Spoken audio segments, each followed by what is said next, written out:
I, for one, am sick to death of all those European-style games where your job is to follow in the footsteps of and impress some frowny white dude on the cover. Here, instead, you have a frowny white dude on the cover, and you're supposed to kind of do the same things he did. Emulate. Theme! Emulate. Yeah, sure. Emulate Carnegie. Just like Carnegie. So in Carnegie, you're sort of spreading across North America. No, just the U.S. Of course, U.S. Well, I want to tie in a Canadian theme, like we could pretend. Okay, go for it. So I'm sorry to interrupt. So you're going across America, and you're putting in railroad stations and infrastructure, and it's the theme is very, very light. But what it does have is a very interesting action selection mechanism where it's sort of a follow, sort of like, Role selection. Like Empires of the Void, where sort of lead. You pick an action, everyone has to do it. But everyone does the same action, and what you're doing is you're activating these buildings, and you get to activate them a number of times that you have readied employees. So it has all this sort of interweaving mechanisms going on, and you have to have those employees ready, and you have to have money ready, and you have to have discs ready to go out, and you have to have production cubes ready to spend. So all of these things have to be sort of in ready, so you can sort of prepare for what actions the next player is going to take, because you're not always sure. Impressively, I find the balance between all those restrictions to be just about right. It doesn't feel overly restrictive in the sense that you're going to be punished for a small mistake, but it doesn't feel like you can be careless by any stretch of the imagination.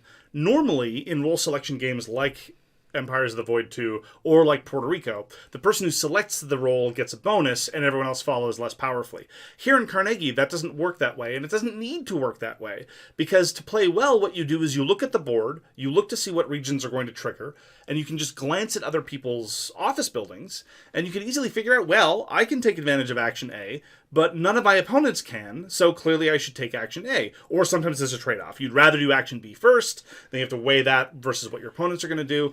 And it's so easy to activate things in ways that are disadvantageous to your opponents. That's the advantage of being able to select the action. And that's what makes the mechanism in Carnegie work. Yeah, and you can also look ahead and say they're obviously going to pick that action next, so you can sort of prepare for that instead of, trying to make it bad for them. And depending on the player count, you also have a token where you get to take whatever action you like. Since we're talking about player count, it really plays the best at 4. Anything less means you're going through these solo cards and populating the board and doing other things. I think it really is. There are so many games out there. I think this is best played at 4. Yeah, the setup gets a little bit tedious and arbitrary, actually, with less than 4. The shortened building supply can lead to strange game states, which is not good, because my favorite part of Carnegie, actually, is the office management, is getting your employees in the right place at the right time so that they can do what they need to do.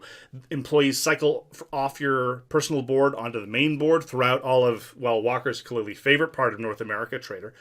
And they come back at irregular intervals. And again, this is all part of the overarching element of Carnegie that's really super important, and that is the rhythm.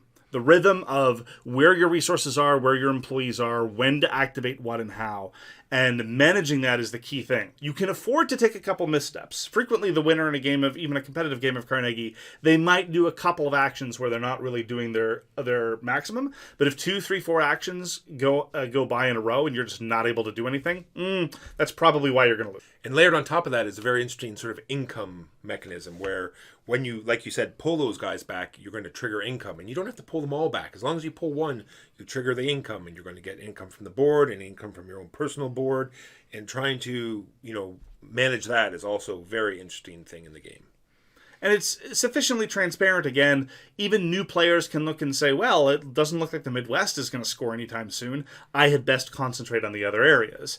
And so, again, it can be daunting to be left behind by the rhythm, but it is not something that's crucially punishing, which is a tough balance to do. I mean, some Euro games, resources are plentiful, and you never really have to waste a turn to do anything. Other Euro games live and die by having to waste a turn taking income. Carnegie, it's more about player interaction, which is one of the salient elements of player interaction. That's one of the reasons why I find it enjoyable. So all in all, love Carnegie. Great. Lots of endgame scoring, but you get to see exactly where people are. Lots of things to figure out. Play it anytime. I'm a little less bullish on Carnegie. I do like the rhythm elements. I do like managing the personal board. But the rest of it I find relatively pedestrian. Like the actual things that you're doing, sending out discs, throwing money to buy victory points at the end of the day, I don't find particularly gripping. And I would prefer if there was a little bit more player interaction than just the element of looking at the board and trying to figure out how best to take an action so that nobody else gets to do anything. So ultimately, I find that the balancing acts of a number of potentially problematic, I should say, mechanisms Carnegie does very, very well. But at the end of the day, it's not the kind of thing that I would seek out and suggest aggressively, especially, as Walker's already mentioned, with less than 4. Carnegie.